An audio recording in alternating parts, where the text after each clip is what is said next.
모 비율이 뭐냐, 또 표본 비율이 뭐냐. 자, 일단 뜻을 알아야 되겠죠.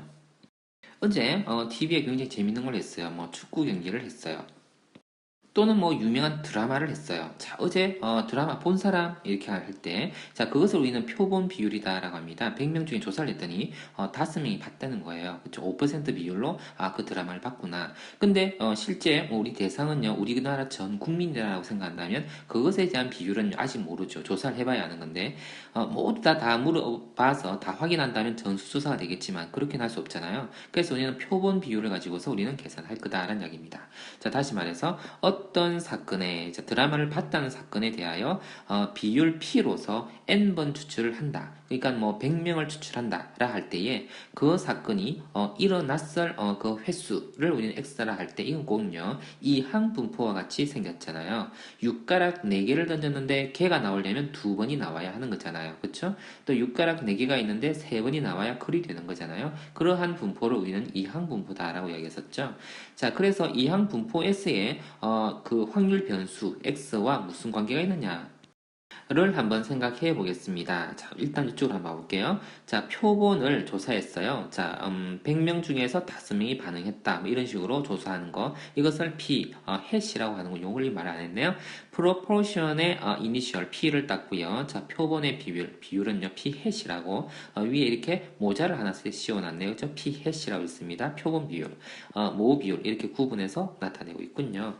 자, 그 표본 비율, 자, 표본 비율의 분포에 관심이 있습니다. 분포라 하면은 우리는 평균과 분산의 정보가 필요하잖아요. 그렇죠? 자, 그때 표본 비율에 p햇의 평균, p햇의 분산에 관심을 가져볼 겁니다. 자, 그렇게 해서 또 그 두 개를 가지고 저희는요, 정규 분포로서 표현을 해봐 볼 건데, 잠깐 가보죠. p햇을 어떻게 표현할 수 있을까라는 이야기입니다. 자, 100개 중에서 5명이 반응했다. 이렇게요.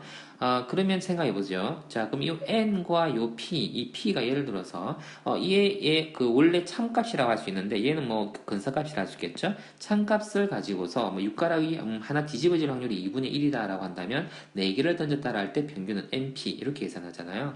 자, 그래서, 100명에게, 그쵸? 20분의 1 비율로서, 이항 분포가 형성되어져 있다라고 한다면, n분의 x에 대한, 다시 말해서 p 햇에 대한 평균은 우리가요, n분의 1을 밖으로 끄집어내어 생각할 수 있잖아요. 그리고는 expectation of x, 기대값 x를 오늘 적어준다 할 때 이항 분포에서의 그 ex의 값은요, np로 표현해 주지요. 그래서 계산해 보니까 p 햇의 평균은요, 모 비율하고 똑같아진다. 우리 앞서 봤던 것과 좀 유사한 구조를 가지고 있죠.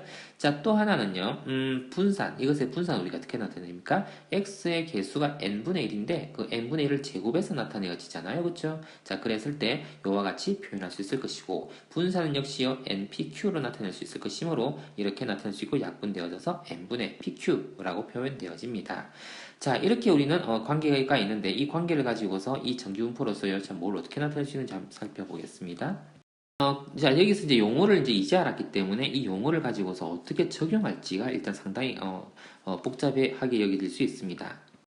참값에 해당하는 값으로 주어진 겁니다. 자, 고등학생 전체라고 한다면 10%가 0.1이라는 비율로서 축구 결승전을 시청하였다라고 한다라고 알려졌어요. 자, 근데 400명에게 조사를 해본 겁니다. 그럼 400명에게 이러한 학생들이 400명이 조사형에서 7에서 13% 이하로 그것을 시청하였을 확률을 지금 찾겠다는 이야기예요. 자, 요 위의 것은 모 비율을 뜻하는 것이고 우리는 지금 표본 비율의 범위가 이 사이에 있기를 바라고 있는 겁니다. 그럼 표본 비율의 분포를 먼저 결정을 해야 되잖아요. 자, 그래서 그것을 위해서 우리는 자, 이렇게 해요. 참값에 해당하는 p값을 먼저 결정해야 됩니다. 10분의 1, 0.12 되어지겠죠. 자, 그리고 대상은요, n명이 400명이다 라고 지금 보고 있습니다. 자, 그래서 우리는 분산에 대한 정보를 찾기 위해서 이렇게 표현해 보겠습니다. 자, 그러면 얼마죠? 400분의, 이거 pq가 좀 복잡하니까 옆에다 쓸게요. 10분의 1, 10분의 9 이렇게 쓰면 되죠. 자, 그렇게 해서 우리는 표준 편차에 대한 정보까지도 구해놔 봅시다. 이거 계산이 좀 많이 복잡하죠?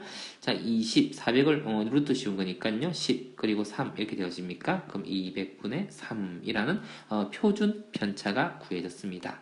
자, 이 표준 편차를 가지고 우리는 뭘 생각하고 있는 것입니까? 10분의 1에 대한 평균, 표본 비율의 평균, 모 비율이 되는 거죠? 자, 그것을 루트 씌워서 얼마요?